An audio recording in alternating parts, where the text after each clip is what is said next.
आज काम से लौटते हुए मुझे काफी देर हो गई थी। ना जाने कैसे, लेकिन मुझे वक्त का पता ही नहीं चला। ऑफिस से बाहर निकला तो चारों तरफ घना अंधेरा छाया था। ठंडी ठंडी हवा मेरे चेहरे को छूकर बार बार जा रही थी। नानी को मैंने फोन करके बोल दिया था कि मैं यहाँ से निकल चुका हूँ। वो बिल्कुल भी मेरी फिक्र ना करें। बाइक स्टार्ट करके मैं अपने रास्ते पर आगे बढ़ चला।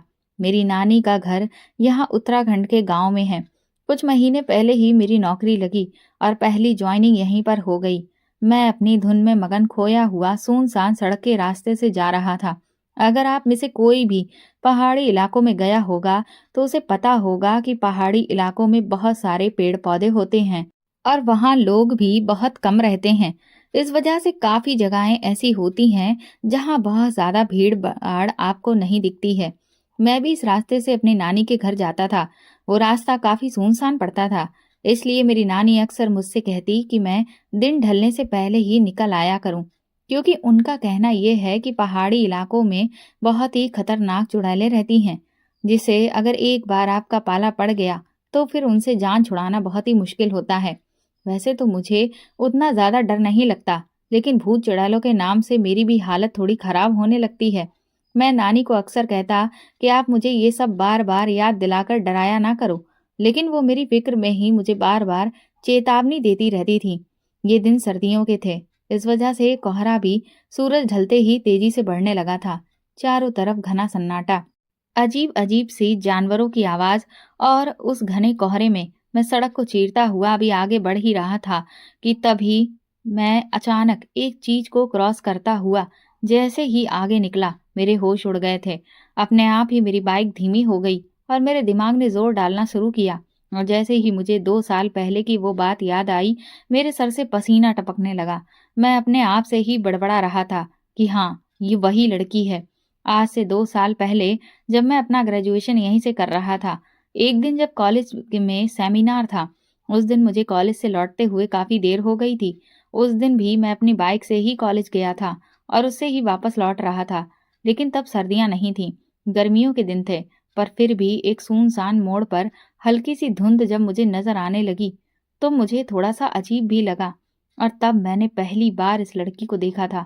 बिल्कुल गोरा रंग, बड़ी बड़ी काली आंखें, खुले हुए बाल जो कि कमर से नीचे तक जा रहे थे। वो दिखने में वाकई खूबसूरत थी, लेकिन सच कहूं तो उसे पहली नजर में देखते ही मैं खौफ से भर गया था, क्योंकि उसके माथे से होता हुआ एक गहरा घाव उसके गाल तक आया था, जिसमें ऐसा लगता था कि जैसे अभी भी खून निकल रहा हो। हाथ के पास भी एक गहरा कट लगा था और हाथों पर भी अजीब तरह से घाव थे। उसने कपड़े भी बड़े बेढंग के पहन रखे थे। वह बिल्कुल भूत के जैसी खड़ी थी। जैसे ही मेरी नजर उससे टकराई, मेरी पुतलियां भी हिलना भूल गई थीं और वो भी लगातार पलक झपकाए एक टक सिर्फ मुझे ही देखे जा रही थी। उसकी आंखों की गहराई, उसके चेहरे पर बने वो जख्म के निशान, ऐसा लग रहा था कि जैसे मैंने साथ साथ कोई भूतनी ही देख ली हो। उसे देखते ही मेरे मन में सबसे पहला ख्याल यही था और मैं बुरी तरह से चौंक गया था।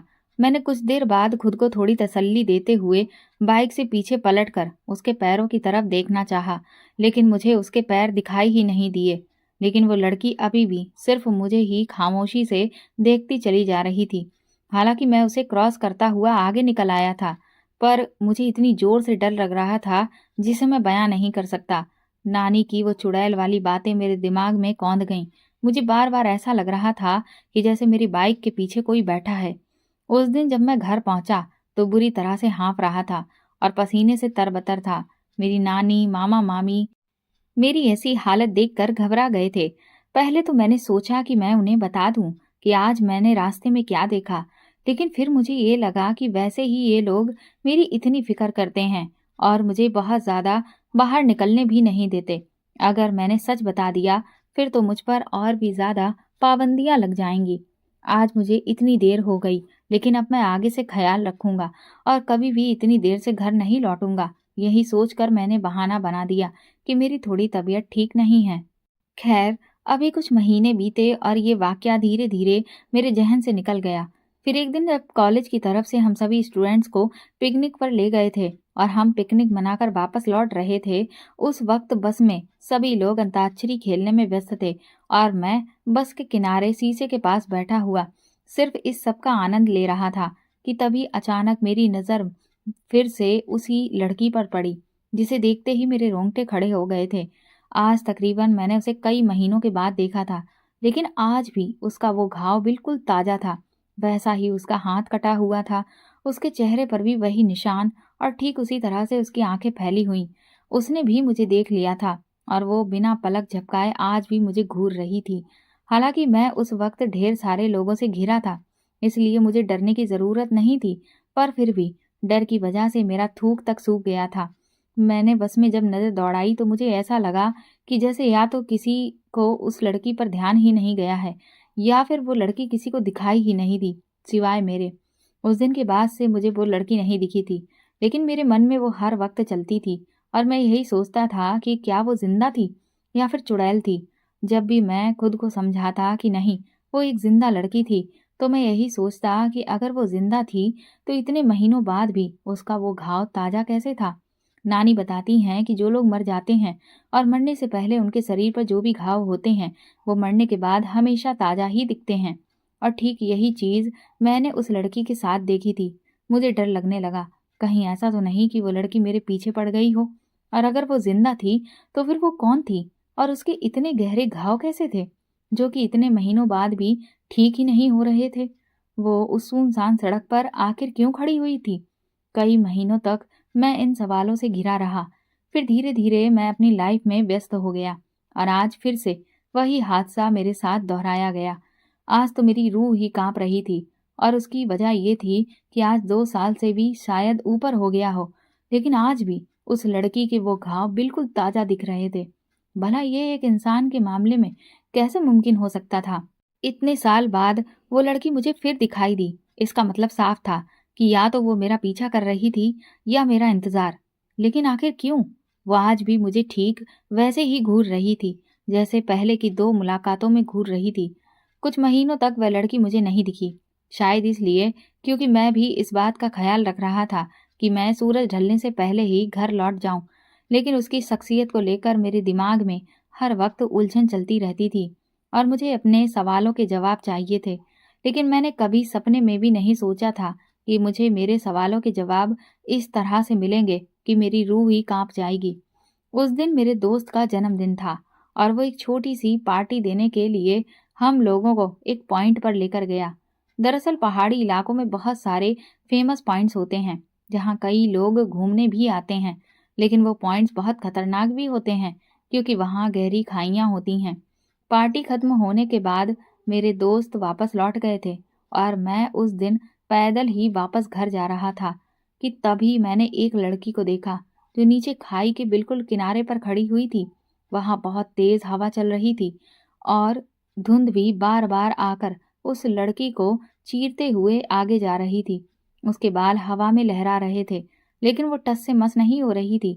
वैसे तो मैं शायद आगे बढ़ जाता, लेकिन जब मैंने उसका चेहरा देखा तो होश उड़ गए, क्योंकि वो वही लड़की थी जो पिछले कई सालों से मुझे दिख रही थी।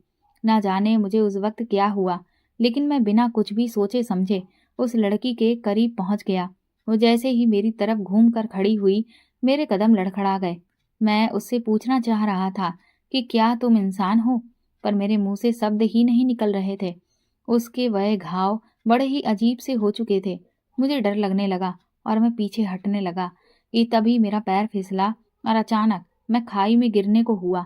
लेकिन तभी उस लड़की ने मेरा हाथ थाम कर मुझे ऊपर खींच लिया। ये देखकर मैं दंग रह गया था। उस लड़की ने मुझे छुआ था, इसका मतलब तो ये था कि वो कोई चुड़ैल नहीं बल्कि एक जिंदा लड़की थी। मैंने कांपते होठों से कहा कि तुम जिंदा हो? तो मेरी इस बात पर वो मुस्कुरा दी और उसने अपनी स्कर्ट का एक सिरा थोड़ा सा ऊपर उठाकर अपने पंजों को मुझे दिखाया। उसके पैर बिल्कुल सीधे थे। ये देखकर मेरी जान में जान आई। मैंने उससे कहा, लेकिन फिर तुम्हारी ये घाव इतने सालों में भरे क्यों नहीं? मेरी इस बात का उसने कोई जवाब नहीं दिया और वो वहां से जाने लगी। मैंने उससे कहा कि रुक जाओ प्लीज, मेरे सवालों का जवाब दे दो, क्योंकि मैं इतने सालों से बहुत परेशान हूँ। पहली बार उस लड़की के मुंह से मैंने कुछ सुना था वो पलटकर बोली कि क्या करोगे मेरे बारे में जानकर। मैंने उससे कहा कि मुझे नहीं पता, लेकिन बस मुझे जानना है कि तुम उस रास्ते पर अंधेरा होने के बाद अकेले क्या करने आई थी। तुम्हारे घर वाले तुम्हें ऐसे कैसे जाने देते थे, और तुम्हारे ये इतने गहरे जख्म कैसे हुए। मैं उससे सब कुछ जानना चाहता था, इसलिए मैंने सोचा कि मुझे भी अपने बारे में उसे बताना चाहिए। इसलिए मैंने अपने बारे में उसे सब बता दिया कि मैं यहाँ नौकरी करता हूँ, मेरी नानी का घर यहाँ है, मेरे मम्मी पापा दिल्ली में रहते हैं। मेरी बातों को सुनकर वो मुस्कुराने लगी और बोली कि तुम अच्छे इंसान हो, इसलिए रात गहरी होने से पहले घर लौट जाओ, क्योंकि तुमने शायद सुना होगा कि पहाड़ी इलाकों में बहुत खतरनाक चुड़ैलें घूमती हैं। मैंने उससे कहा कि तुम्हें चुड़ैलों से डर नहीं लगता। वो बड़े ही उदासी भरे अंदाज में मुझसे बोली कि मुझे इंसानों से डर लगता है, भूत प्रेतों से नहीं। इतना कहकर वो जैसे ही आगे बढ़ी, मैंने उसका हाथ पकड़ लिया और उसके जख्मों को छूकर महसूस करने की कोशिश कर रहा था। ना जाने क्यों, लेकिन उसके जख्म देखकर मेरी आंखों में आंसू आ गए। मैंने उससे कहा कि तुमने डॉक्टर को क्यों नहीं दिखाया? क्या तुम्हारे पास पैसे नहीं हैं? अगर ऐसी बात है तो तुम मेरे साथ चलो, मैं अभी तुम्हें डॉक्टर के पास लेकर चलता हूँ। वो लड़की कहने लगी, तुम मेरी इतनी फिक्र क्यों कर रहे हो? मैं तो सालों से इन जख्मों के साथ ही जी रही हूँ। तब तो ये हमेशा हरे भरे ही रहते थे, लेकिन देखो अब तो ये सूखने लगे हैं। वाकई में 2 साल तक उसके जख्म हरे रहे, लेकिन अब सूख रहे थे। आखिर ये पहेली क्या थी? उसकी इस बात का मैंने कोई भी जवाब नहीं दिया और उसे तुरंत ही मैं अपने साथ एक छोटे से क्लिनिक में लेकर गया। वो डॉक्टर भी उस लड़की के घाव देखकर दंग रह गए थे। उन्होंने कुछ इंजेक्शन उस लड़की को लगाए और कुछ दवाइयां दी, जिससे वह जख्म बहुत जल्दी सूख सकें और उनके दाग भी मिट सकें। हम जब क्लिनिक से बाहर निकले तो वो लड़की कहने लगी कि आज तक सिर्फ मुझे जख्म देने वाले ही मिले थे, आज पहली बार कोई उन जख्मों पर मरहम लगाने वाला मिला है। मैंने उसका एक हाथ अपने हाथ में लिया और रिक्वेस्ट करते हुए उससे कहा कि मुझे तुम्हारे बारे में सब जानना है। इसके बाद वह मुझे पास के ही एक पार्क में लेकर गई और कहने लगी कि ठीक है, आज मैं तुम्हें अपनी पूरी कहानी सुनाती हूँ। मेरा नाम कविता है। मैं अपने भाई बहनों में सबसे बड़ी थी। मेरी उम्र 16 साल थी। हम छोटे से गांव में एक कच्चे घर में रहते थे। मेरी माँ दूसरों के घरों में जाकर काम किया करती थी। मेरी माँ को गुर्दे की तकलीफ थी, लेकिन हमारे पास उनके इलाज के लिए पैसे ही नहीं थे। जब भी वो मेरे पापा से अपने इलाज के लिए पैसे मांगती तो पापा उनसे कहते कि उनके पास माँ को देने के लिए कुछ भी नहीं है। लेकिन फिर भी पापा के पास शराब पीने के लिए पैसे हमेशा होते थे। ये देखकर मेरा दिल बहुत जलता था और मैं बहुत परेशान हो जाती थी। मेरी माँ की हालत ऐसी हो गई थी कि अब उन्हें अस्पताल में भर्ती करने की ज़रूरत थी, लेकिन ना तो किसी का ध्यान उनकी तरफ था और ना ही वो खुद कुछ भी कहती थी। एक इंसान जब कहता है कि मुझे दर्द है तो जाहिर है कि उसे दर्द की दवा दी जानी चाहिए, लेकिन दर्द छुपाने वालों को तो दवा नहीं मिलती। मेरी माँ भी तो ऐसी ही थी। वो कहती थी कि वो ठीक है और हमारे लिए काम करती थी। मेरे पापा अच्छे थे, लेकिन उन्हें शराब की बहुत बुरी लत लग गई थी, जिस वजह से उन्हें शराब के आगे और कुछ दिखाई ही नहीं देता था। मेरी एक छोटी बहन और एक भाई था। मेरी माँ एक दिन गुर्दे की बीमारी के चलते इस दुनिया से चल बसी।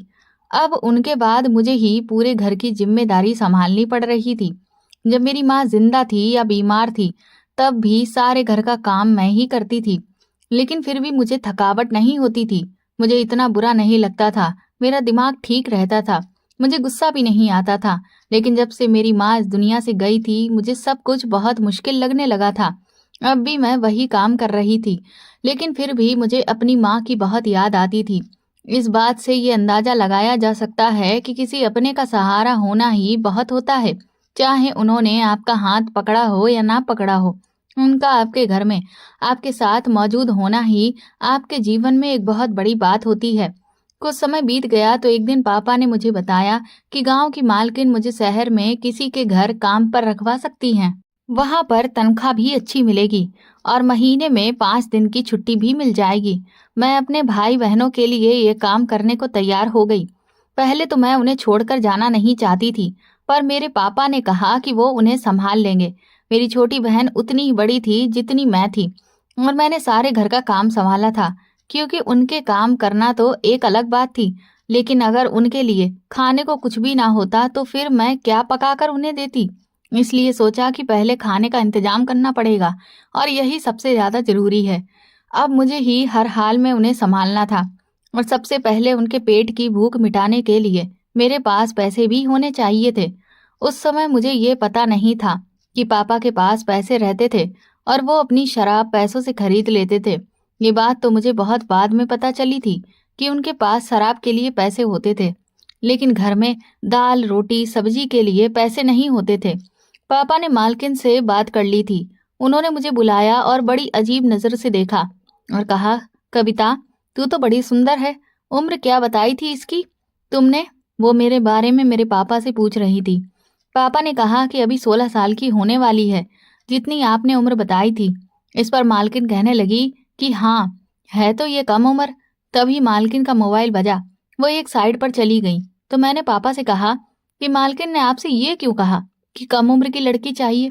तो मेरे पापा ने कहा कि हो सकता है जहाँ पर ये तुझे काम करने के लिए भेज रही हो, वहां पर उनको कम उम्र की लड़की की ही जरूरत हो, और फिर कम उम्र की लड़कियों से लोग ज्यादा काम नहीं करवाते। तू भी ज्यादा काम नहीं करना, कुछ दिन बाद कह देना कि मुझसे इतना ज्यादा काम नहीं होता। मैंने कहा कि ये क्या बात है पापा, आप मुझे ये क्या सिखा रहे हैं? मैं वहां पर काम करने जा रही हूँ और आप मुझसे कह रहे हैं कि कह देना कि ज्यादा काम नहीं होता मुझसे। इस पर मेरे पापा ने कहा कि अब तू सारी बातें बेहतर समझती है, क्योंकि तू अब समझदार हो गई है, इसीलिए खुद से सोच लेना कि तुझे क्या करना है। यहाँ मैं तेरे भाई बहनों का बहुत अच्छे से ख्याल रखूंगा, और फिर तेरी मौसी का घर भी तो है यहाँ पर, वो भी थोड़ा बहुत आकर तेरे भाई बहनों को देख लिया करेगी। मैंने कहा कि उन दोनों का अच्छे से ख्याल रखना पापा, क्योंकि उनका फिर आपके अलावा कोई भी नहीं होगा। तो पापा ने कहा कि हाँ, तू फिक्र मत कर। एक दिन सुबह पापा ने मुझे ड्राइवर के साथ गांव से रवाना कर दिया। मैं बहुत खुश थी कि अब मैं खुद कमाऊंगी तो अपने भाई बहनों को स्कूल भी भेज सकूंगी और उनके लिए वो सब कर सकूंगी जो मैं अपने लिए नहीं कर पाई थी। पर कुछ दूरी तय करने के बाद अचानक से उस ड्राइवर ने बीच रास्ते में ही गाड़ी रोक दी और फिर मुझे गाड़ी से बाहर निकाल दिया। जब मैं वहां बाहर निकली तो मैंने आसपास देखा कि वहां पर सड़क तो बिल्कुल सुनसान थी और आसपास बहुत ही घना जंगल भी था। मैंने थोड़ा सा घबराते हुए ड्राइवर से पूछा कि हम यहाँ क्यों रुक गए हैं। वो मेरी बात का जवाब दिए बिना आसपास देख रहा था और फिर उसने किसी को कॉल लगा दी। मैंने एक बार उससे फिर पूछा, लेकिन वो मेरी किसी भी बात का जवाब नहीं दे रहा था, जिस वजह से मेरी घबराहट बढ़ने लगी और मुझे उससे डर लगने लगा। मेरा दिल बुरी तरह से धड़क रहा था। मैं सोचने लगी कि ना जाने अब मेरे साथ क्या होने वाला है कि तभी अचानक से वहां एक और बड़ी सी गाड़ी आकर रुकी, जिसमें बकरियों को लेकर जाया जाता है। ठीक उसी तरह की गाड़ी थी वो फिर उसमें से एक आदमी बाहर आया और उसने ड्राइवर से पूछा कि क्या ये वही लड़की है? ड्राइवर ने कहा, हाँ, ये वही लड़की है। उस आदमी ने मुझे फिर सिर से लेके पैर तक देखा और फिर ड्राइवर को कुछ पैसे थमा दिए। ड्राइवर अपनी कार की तरफ बढ़ा और वहां से जाने लगा।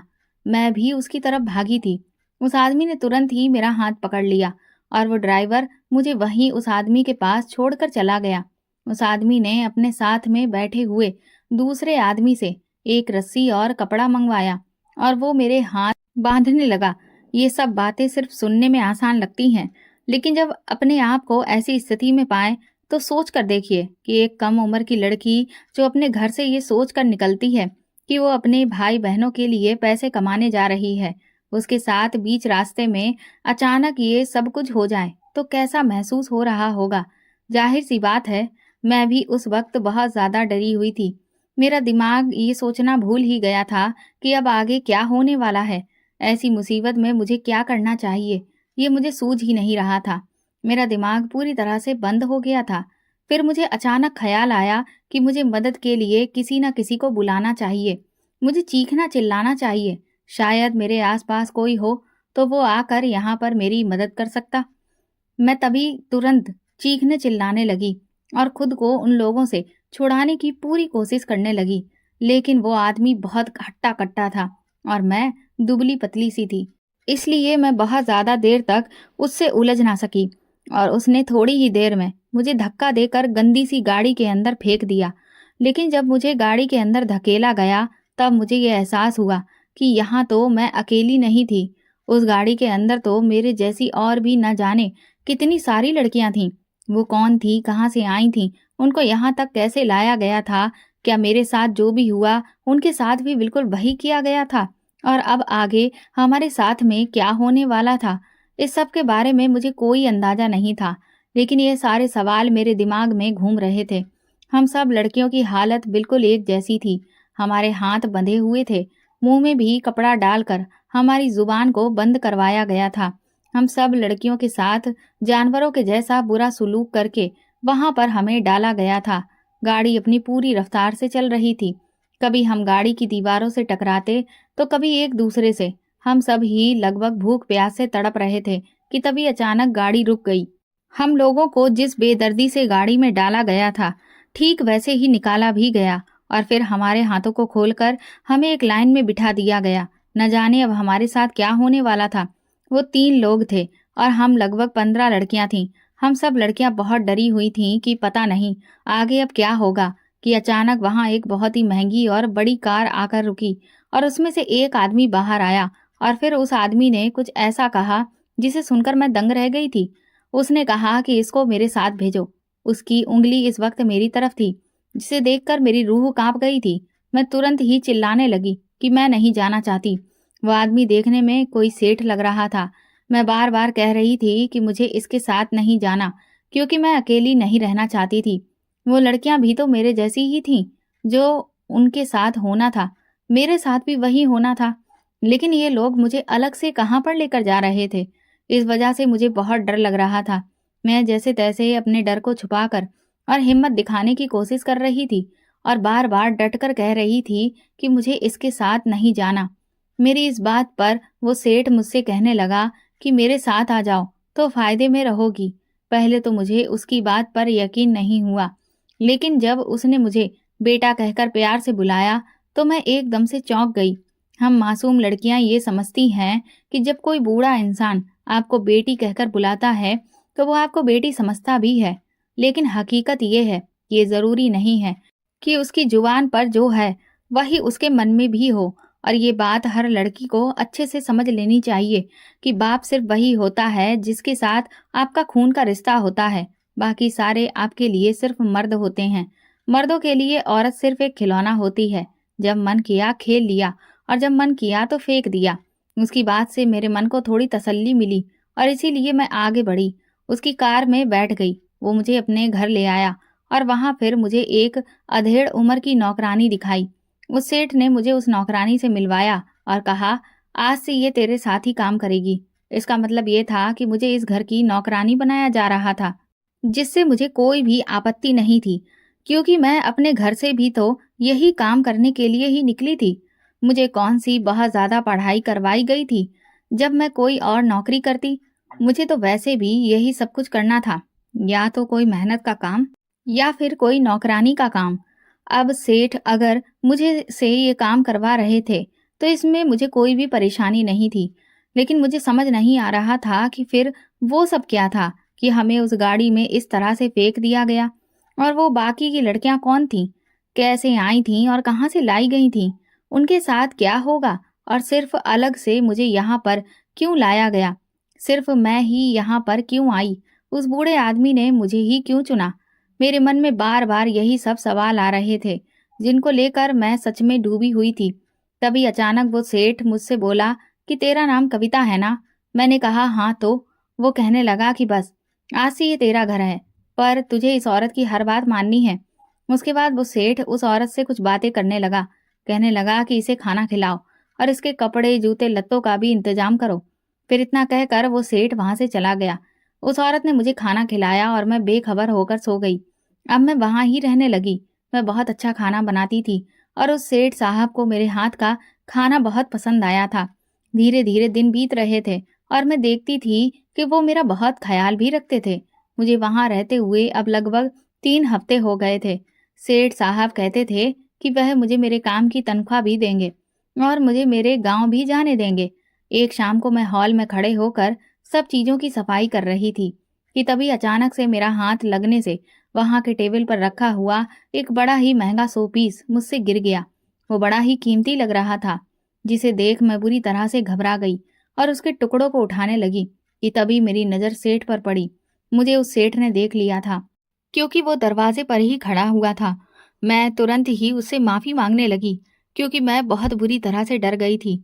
लेकिन वो सेठ मेरी तरफ गुस्से से आगे बढ़ा और मुझे हाथ पकड़कर अपने कमरे में ले जाने लगा। मैं उससे बार बार गिड़गिड़ाकर कह रही थी कि मुझे माफ़ कर दीजिए सेठ साहब, मैं आगे से पूरा ख्याल रखूंगी और ये गलती अब दोबारा नहीं करूंगी। लेकिन सेठ साहब ने नहीं सुना और वो मुझे कमरे में ले गए और कमरे का दरवाज़ा बंद कर दिया। मुझे लगा था कि मुझे एक महंगे शोपीस को तोड़ने की सज़ा मिलेगी, पर असलियत ये थी कि मुझे इस बात की सज़ा मिली थी कि मैं एक लड़की थी। सेठ साहब ने मुझसे मेरी सबसे कीमती चीज़ को छीन लिया था। मैं सारी रात ज़मीन पर पड़ी रही और बिल्कुल पत्थर सी हो गई थी और अपनी आंखों से छत को लगातार देखती रही, क्योंकि मैं तो बर्बाद हो गई थी। अब भला मेरी जिंदगी का क्या मकसद था? मेरी आंखों में बार बार मेरे भाई बहनों की शक्ल आ रही थी, जिनके लिए मैं कुछ करने के लिए घर से निकली थी। लेकिन सफर की शुरुआत पर ही मेरे साथ इतना बड़ा हादसा हो गया था। अब मैं क्या करती? सुबह वही आदमी वहां आया जिसने मुझे ड्राइवर से खरीदा था और फिर मुझे अपनी गाड़ी में बिठाकर वहां से ले गया। दरअसल वो आदमी सेठ साहब का भाई था। मुझे सेठ साहब पहले दिन से ही अपने घर में सिर्फ मुझसे अपना मतलब पूरा करने के लिए ही लाए थे। जब मुझे वहां से लेकर जाया जा रहा था, तभी उस घर की वो नौकरानी मेरे पास आई।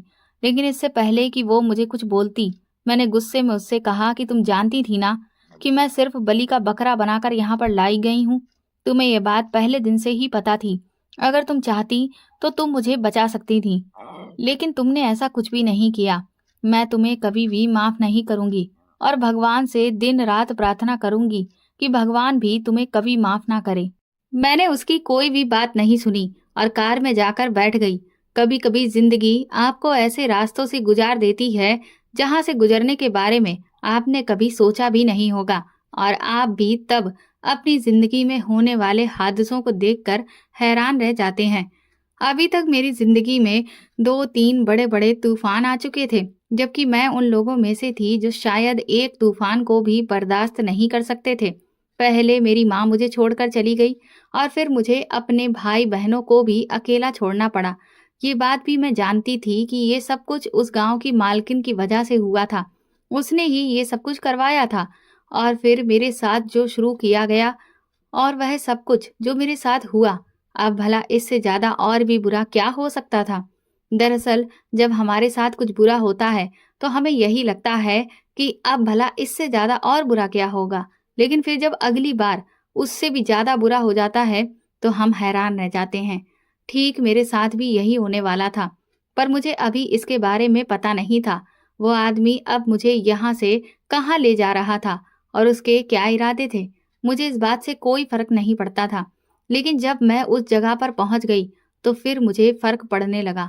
मुझे पता चला कि पहले तो मैं एक कुएं में गिरी थी और फिर खाई में, और अब तो मेरे आगे नरक आने वाला था। जबकि मैं इतनी मासूम थी कि मैं यही सोचती रही कि उन्होंने मेरी जान बचाकर मुझे जिंदगी दी है। वह जो आदमी मुझे वहां लेकर आया था, उसका नाम मनोज था। वह मुझे जिस जगह पर लेकर आया, वह जगह बहुत गंदी थी। वहां काफी सारे छोटे छोटे कमरे बने हुए थे। वहां की लड़कियों ने अपने चेहरों को मेकअप से पोत रखा था और बड़े ही अजीब से चमकदार तड़क भड़क वाले कपड़े पहने हुए थे।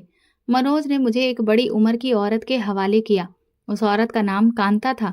मनोज ने कहा कि ये खास वाली है, समझ गई ना? इसलिए अब ये यहाँ की सबसे कीमती वाली है और इसका अच्छे से ख्याल रखना और कमरा भी दे देना। जिस पर वो कांता कहने लगी कि हाँ, मुझे पता है कि ये खास वाली है, वरना सबको यहाँ पर कमरा नहीं मिलता है और इसको कमरा मिल जाएगा, लेकिन उसमें पहले से ही एक लड़की रहती है। इस पर मनोज बोला कि हाँ, मुझे पता है, पूरा कमरा तो उसे नहीं दे सकते ना, लेकिन कमरा मिल रहा है यही बड़ी बात है। और इसे सब कुछ सिखा देना, समझा देना, बल्कि मैं कहूँगा कि अपनी जुबान में समझा देना, वरना कहीं ऐसा ना हो कि कुछ ना बताया और फिर बाद में मुझे अपना तरीका अपनाना पड़े। वो लोग मुझे खास क्यों कह रहे थे? मेरे साथ यहाँ पर क्या खास होने वाला था? भला मेरे साथ भी तो वही होना था जो बाकी लड़कियों के साथ होता था। मुझे इन लोगों की ये बात समझ ही नहीं आई कि उन्होंने मुझे खास क्यों कहा। कांता ने हाँ में सिर हिलाया और फिर मुझे एक कमरे में ले आई जहाँ एक और लड़की भी रहती थी। वहां मुझे खाना दिया गया और नए कपड़े भी दिए गए। कांता ने कहा कि खाना खाकर ये नए कपड़े पहनकर तैयार हो जाओ। मैंने दोनों हाथों से खाना खाया क्योंकि ना जाने मुझे दोबारा खाने को कब मिलने वाला था। इंसान माने या ना माने, लेकिन खाना उसके लिए सबसे जरूरी होता है। कभी कभी ऐसा भी होता है कि एक इंसान के अपने सगे माँ बाप मर जाते हैं, लेकिन उसकी भूख नहीं मरती। उसे भूख लगी होती है और वो खाना खा लेता है। लोग कहते हैं कि कोई अपना दुनिया से चला गया तो मैं खाना पीना छोड़ दूंगा, लेकिन वो खाना पीना नहीं छोड़ सकता क्योंकि पेट चीज ही ऐसी है जो खुराक मांगती है। कांता मुझे खाना खाने के बाद तैयार होने को कह रही थी, लेकिन मैं तैयार नहीं हुई। जब कांता वापस आई तो कहने लगी कि तुम तैयार क्यों नहीं हुई हो। मैंने उसे कहा कि मैं तैयार होकर क्या करूं। मेरा इतना कहना था कि उसने जवाब में मुझे एक जोरदार थप्पड़ दे मारा और बोली, ये तेरे बाप का घर नहीं कोठा है। यहाँ रहना है तो काम करना होगा।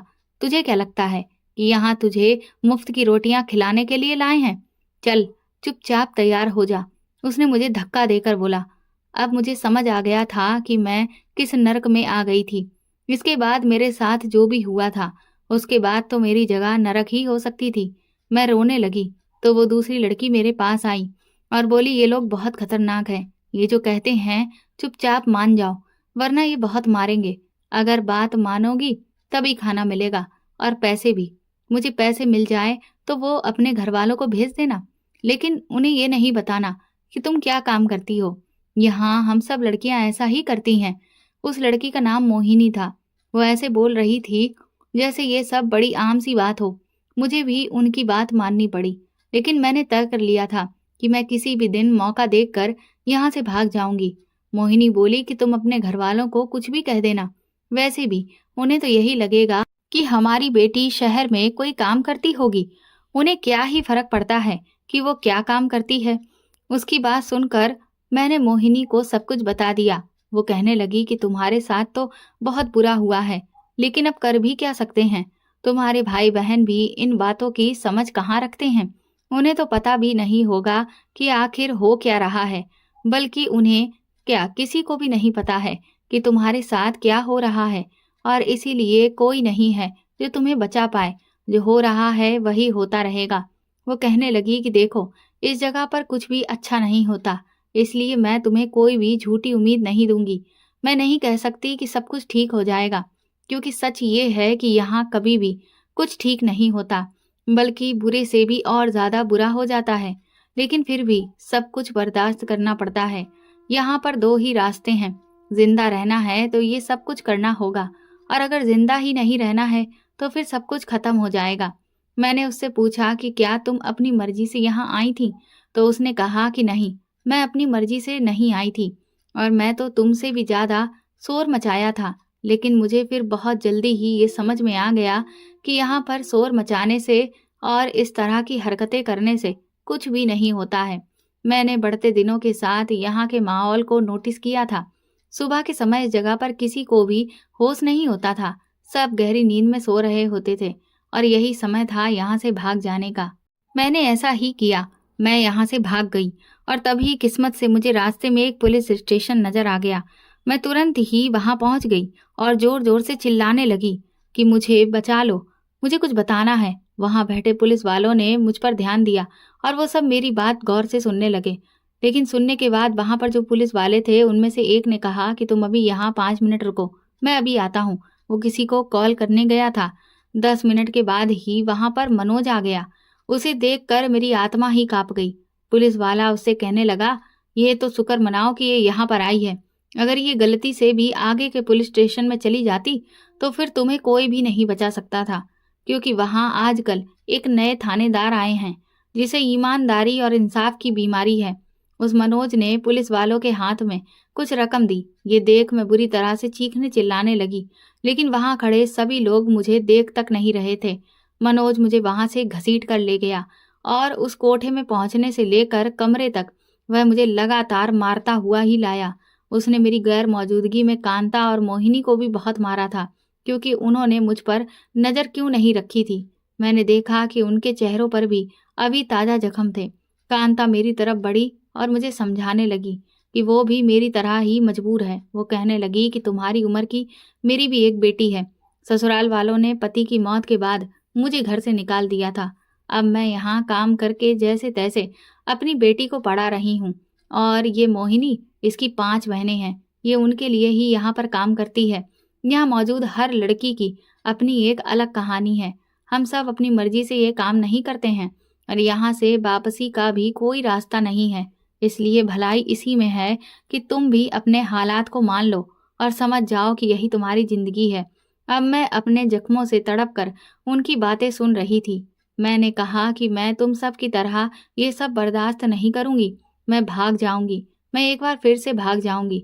मैं चिल्लाई और मैंने ऐसा ही किया, लेकिन इस बार मैं दरवाजे पर ही पकड़ ली गई। मुझे मनोज ने फिर से जानवरों की तरह मारा और फिर 8 दिन तक मैं एक कमरे में ही पड़ी रही। किसी ने भी मेरे जख्मों पर मरहम नहीं लगाया। बस कभी कांता तो कभी मोहिनी आकर मुझे खाना खिला देती थी। ना जाने मुझे किस बात की सजा मिल रही थी। मैं इतनी बुरी तो नहीं थी। मैं एक आम सी लड़की थी जो अपने भाई बहन की खातिर घर से निकली थी। मेरे पिता को भी बेवकूफ़ बना दिया गया था और मुझे भी।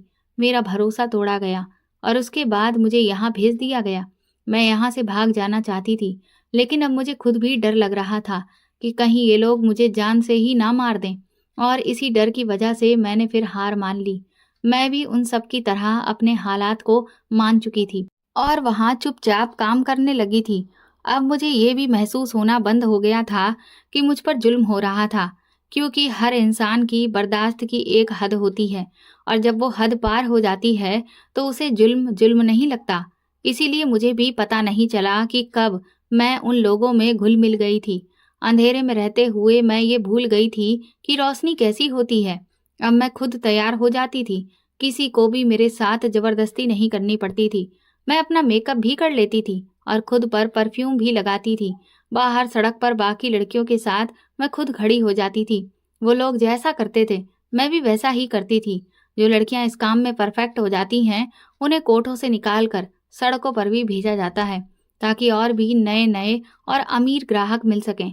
इसलिए मैं भी सड़क पर रात को खड़े होकर खुद का प्रदर्शन करती थी। तुम्हें देखने में ऐसा लगता था कि मैं उस वक्त अकेली होती थी, जबकि ऐसा नहीं है। हमारे साथ कोई ना कोई ऐसा जरूर होता था जो हम पर नजर रख सके, लेकिन हाँ, वो आसपास ही कहीं छुपा होता था। ये सब करने से मुझे समय पर खाना मिल जाता था, जिसे मैं बहुत खुशी से खाती थी और कुछ पैसे भी मिल जाते थे। वहाँ आने वाले लोगों में कुछ ऐसे लोग भी थे जो मुझे छुपाकर पैसे देते थे, क्योंकि बहुत ज़्यादा खुश हो जाते थे वो। इन पैसों के बारे में मैं कांता को भी नहीं बताती थी और उन्हें चुपचाप अपने पास ही रख लेती थी। मैंने जिंदगी में कभी 1 रुपया भी नहीं कमाया था। अब मैं लेकिन इतने सारे पैसे कमा रही थी। मुझे यकीन नहीं हो रहा था कि मेरे पास अब पैसे ही पैसे हैं। मैं इनसे क्या कुछ नहीं खरीद सकती थी। जो अब तक मैंने हमेशा चाहा था वो सब कुछ फिर एक दिन मेरे अंधेरे कमरे में मुझे एक आदमी नजर आया। वो जब कमरे में आया तो मैं पत्थर बनी बैठी थी। मेरे लिए वो एक कस्टमर ही था। उसने दरवाज़ा बंद किया और मुझसे मेरा नाम पूछने लगा। बोला, तुम कौन हो, कहाँ से आई हो? लेकिन मैंने उसकी बात का कोई जवाब नहीं दिया। फिर उसने कमरे की दीवार पर कुछ लगा दिया। न जाने वो क्या था। उसने फिर से पलट कर देखा और मेरा नाम पूछा। मुझे गुस्सा आ गया। मैंने कहा, क्या करोगे तुम मेरा नाम जानकर? क्या तुम्हें मेरा आधार कार्ड बनवाना है? मेरे नाम से तुम्हें क्या मतलब? तुम सब एक जैसे हो, सब के सब। गुस्से से मैं चिल्लाई। अपना मतलब निकालने आते हो और फिर नाम भी पूछते हो? क्यों? अरे अपना काम करो और निकल जाओ। उस दिन मुझे ऐसा लगा कि मैं गलत कर रही हूँ। ये सब जो कुछ कर रही हूँ उससे मिले पैसों पर मैं खुश क्यों हो रही हूँ? ये तो गलत है, क्योंकि मैं ये नहीं हूँ। मैं कोई ऐसी लड़की तो नहीं हूँ। मुझे ये सब कुछ नहीं करना चाहिए और इसके बारे में सोचना भी नहीं चाहिए। वो आदमी कुछ पल मुझे देखता रहा और फिर वहां से चला गया। मैं हैरान रह गई थी कि आखिर ये कैसे हुआ। 4 दिन बाद वो फिर आया और जो चीज उसने दीवार पर लगाई थी वो उसे उतारने लगा। मैंने उससे पूछा, तुम्हारा नाम क्या है? तो उसने कहा कि मेरा नाम जानकर क्या करोगी, लेकिन हाँ, एक बात जरूर याद रखना कि मैं सबके जैसा नहीं हूँ। इतना कहकर वो वहां से चला गया। उसने मुझे हाथ तक नहीं लगाया। मैं हैरान थी, वाकई में दंग रह गई थी, क्योंकि एक ऐसा जंगल था जहाँ सिर्फ शिकारी ही आते थे, लेकिन वो अपने मकसद के लिए नहीं आया था। उसने मेरे पैसे भी दिए थे, मेरी कीमत भी अदा की थी, लेकिन फिर भी उसने अपना मकसद पूरा नहीं किया था। क्या वाकई में वह बाकियों के जैसा नहीं था? क्या सच में इस दुनिया में अभी भी कोई ऐसा आदमी था जो बाकियों के जैसा नहीं है, या फिर वो कोई नाटक कर रहा था मेरे साथ? फिर मुझे लगने लगा कि जैसे वो आया ही नहीं था। मुझे तो ऐसा वहम हो रहा है, क्योंकि मुझे किसी ऐसे ही इंसान की तलाश थी। शायद मैं पागल हो गई थी। कुछ दिन इसी तरह से गुजर गए और हम अपनी जिंदगी में व्यस्त हो गए। फिर वो आदमी कभी नहीं आया, जबकि मैं उसका इंतजार कर रही थी। क्यों कर रही थी पता नहीं। उस दिन के बाद वहां पुलिस की रेड पड़ी तो कोठा चलाने वाले हंसने लगे और बोले कि इस तरह की रेड तो पहले भी बहुत बार पड़ी है, इसलिए डरने की कोई ज़रूरत नहीं है। कुछ भी नहीं होगा, हम सब बच जाएंगे और ये साबित कर देंगे कि ये कोई कोठा नहीं बल्कि लड़कियों का हॉस्टल है, क्योंकि ये सारी ही लड़कियां खुद गवाही देती थीं, क्योंकि उनके पास रहने के लिए और यहाँ करने के लिए कोई काम ही नहीं था। कहते हैं कि ये ज़माना पहले आपको मजबूर बनाता है और फिर आपकी मजबूरी का फ़ायदा उठाता है। हम सबके साथ भी यही हुआ था। अगर हम लौट कर वापस भी जाते तो हमारे घर वाले भी हमें कभी नहीं अपनाते। कोई हमसे शादी नहीं करता। समाज में हर कोई हमें बुरी नज़र से ही देखता। कोई भी पुरुष हमें अपनाता नहीं। ना तो कोई हमें रहने के लिए मकान देता और ना ही कोई काम। तो फिर हम कहाँ जाते? अपना पेट कैसे पालते और क्या करते? लोग बड़ी आसानी से ये बात कह देते हैं कि इस तरह की जिंदगी जीने से तो अच्छा ये है कि जान ही दे दो। लेकिन क्या सच में अपनी जान देना इतना आसान होता है क्या? हमारा दिल जीने के लिए नहीं करता। जिंदगी में चाहे 1000 कांटे हों, लेकिन फिर भी वो मौत से तो बेहतर ही लगती है। मनोज और कांता सबको पुलिस पकड़ कर ले गई। सेठ साहब इस कारोबार के मुखिया थे। उनका कहना था कि ये कोई कोठा नहीं, एक हॉस्टल है जहाँ लड़कियां रहती हैं।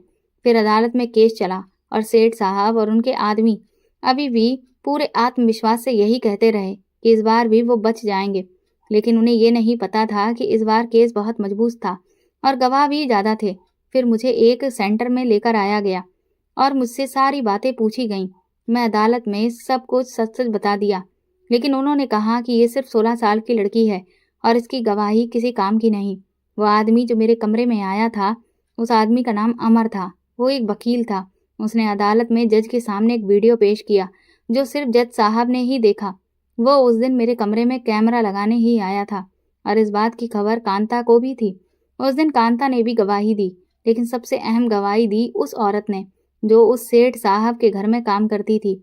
उसने बताया कि सेठ यही काम करता है और अक्सर कम उम्र की लड़कियों को घर लाता है और फिर उन्हें कोठे में भेज देता है और ये सिलसिला कई सालों से जारी है। उस औरत की गवाही सबसे ज़्यादा महत्वपूर्ण थी, जो हमारे बहुत काम आई और फिर फैसला हमारे पक्ष में हुआ और उस जगह को बंद करवा दिया गया। सेठ साहब और मनोज को जेल हो गई थी। सारी लड़कियों को ट्रस्ट के हवाले कर दिया गया।